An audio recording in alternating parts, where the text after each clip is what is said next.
Assalamualaikum warahmatullahi wabarakatuh. Halo semuanya.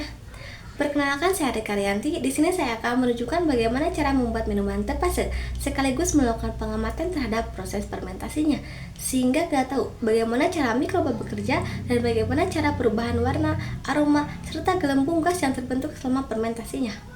Pembuatan tepase ini menggunakan kulit nanas dan bonggol nanas, bukan daging buahnya. Karena kulit dan bonggol nanas mengandung enzim bromelain serta mikroorganisme alami seperti ragi liar, Saccharomyces cerevisiae, dan bakteri asam laknat. Mikroba inilah yang berperan penting dalam proses fermentasi dan mengurai gula menjadi alkohol, gas karbon dioksida, dan senyawa lain yang memberi rasa serta aroma khas tepase. Jadi, alat dan bahan untuk membuat minuman tepase ini adalah botol kaca, toples kaca, lap, pisau, karet, buah nanas, air 1 liter, dan gula aren 150 gram. Di sini saya menggunakan botol kaca dan toples kaca, bukan plastik atau bahan lain, karena kaca tidak bereaksi dengan larutan asam. Kulit nanas dan gula yang difermentasi menghasilkan asam organik, dan kaca aman sehingga rasa tepase tetap alami dan tidak tercemar bahan kimia lain. Plastik atau logam bisa bereaksi mengubah rasa atau bahan menimbulkan zat berbahaya. Selain itu, botol dan toples kaca transparan, jadi kita bisa melihat perubahan warna, munculnya buih dan gelembung gas. Kaca juga tahan panas dan higienis, bisa dicuci dan disterilkan dengan air panas. Kalau dari bahan plastik, itu tipis, bisa melengkung atau menyerap bau, sedangkan logam bisa berkarat. Penggunaan kaca juga membantu mempertahankan kondisi fermentasi stabil. Tutup kaca dengan kain memungkinkan gas CO2 keluar, tapi tetap menjaga cairan tetap terkontrol. Sementara plastik atau logam kadang tidak rapat sehingga fermentasi kurang optimal. Jadi, penggunaan botol dan toples kaca paling aman, higienis, mudah dipantau, dan membuat fermentasi tepase berjalan optimal. Langkah pertama, mengupas kulit nanas agak tebal agar masih ada sedikit daging buah yang membantu proses fermentasi karena mengandung gula alami. Saya akan memanfaatkan kulit dan bonggol nanas.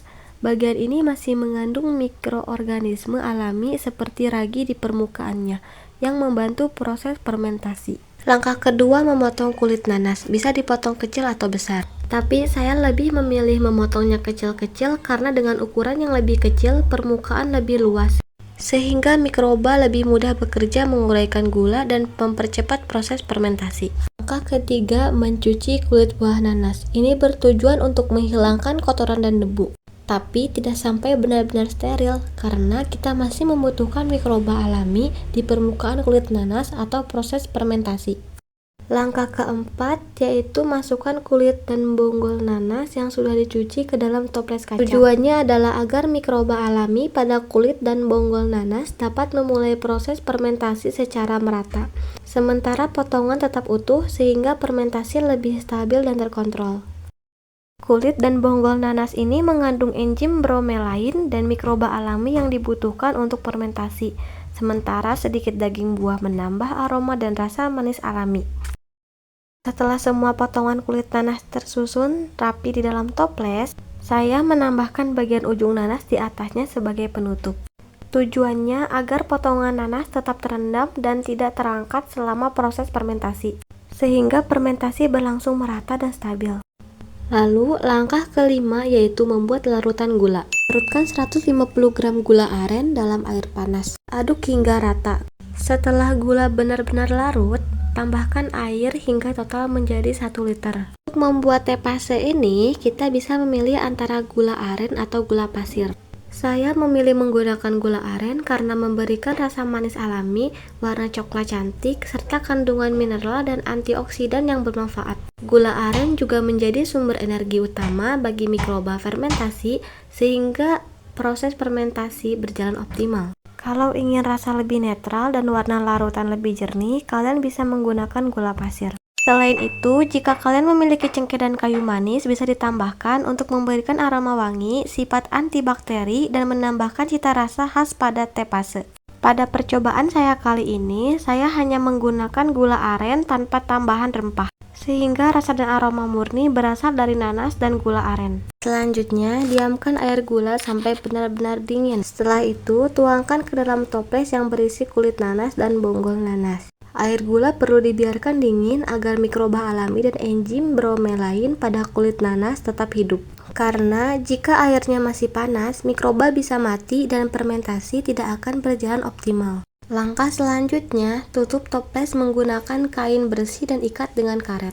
Kain digunakan agar udara masih bisa masuk dan gas hasil fermentasi seperti karbon dioksida bisa keluar, sehingga tekanan dalam toples tidak meningkat. Selain itu, kain juga berfungsi melindungi larutan dari debu, kotoran, dan serangga kecil.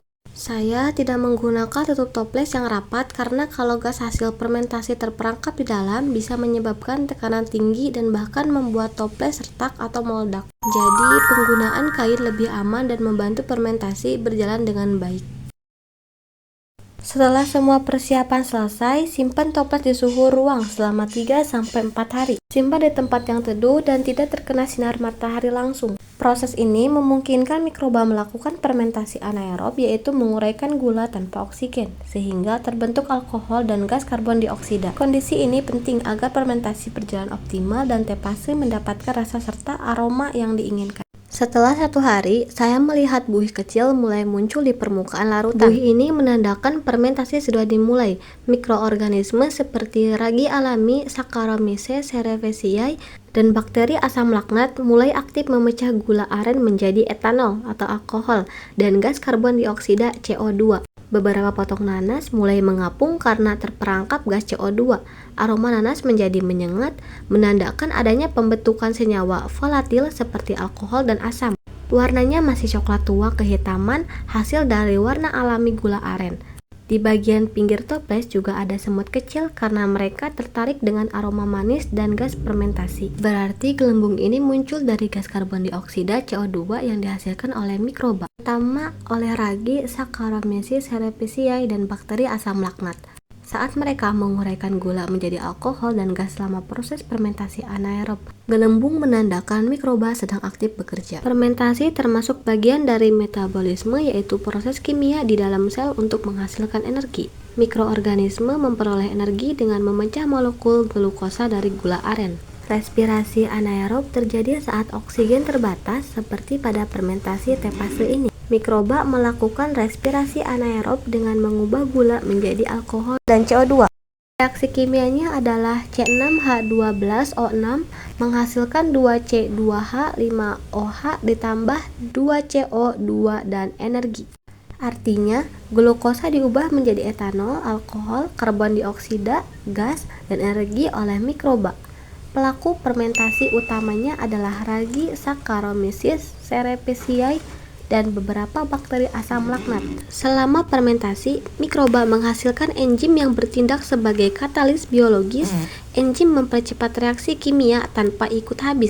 Contohnya enzim gimase dari ragi mempercepat pemecahan gula menjadi alkohol. Manfaat mengonsumsi minuman tepase ini yaitu mengandung probiotik yang baik untuk pencernaan, membantu meningkatkan daya tahan tubuh, membantu menyeimbangkan mikroflora usus, dan memanfaatkan limbah kulit nanas menjadi produk bergizi dan ramah lingkungan.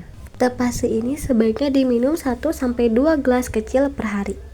Setelah 3-4 hari fermentasi, tepase bisa disaring dan disimpan di kulkas. Pendinginan berfungsi untuk menghentikan aktivitas fermentasi agar rasa tidak terlalu asam dan kadar alkohol tetap rendah. Tepase dapat disajikan dingin sebagai minuman segar probiotik alami. Berikut penjelasan fermentasi tepace berhasil dan gagal. Fermentasi tepace berhasil yaitu menandakan dengan munculnya gelembung dan buih akibat gas karbon dioksida, aroma segarnya khas nanas, sedikit asam manis, warna larutan coklat cantik dari gula aren, tidak terlalu gelap, potongan kulit nanas tetap utuh, beberapa bisa mengapung, rasa manis, segar menandakan alkohol dan gula seimbang. Berikut ciri-ciri fermentasi tepase gagal.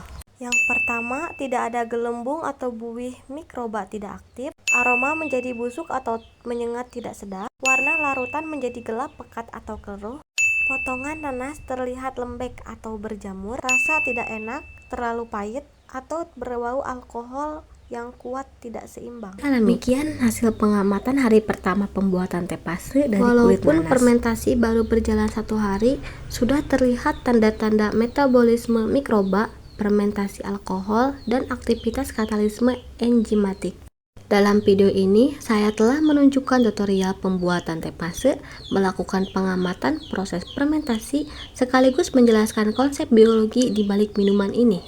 Proses sederhana seperti ini membantu kita memahami bagaimana mikroorganisme mengubah gula menjadi energi, alkohol, dan gas karbon dioksida, sekaligus memberikan manfaat probiotik bagi kesehatan. Semoga pengalaman ini bisa menginspirasi teman-teman untuk mencoba membuat minuman sehat dari bahan alami dan mempelajari konsep biologi secara langsung. Terima kasih sudah menonton, semoga bermanfaat. Wassalamualaikum warahmatullahi wabarakatuh.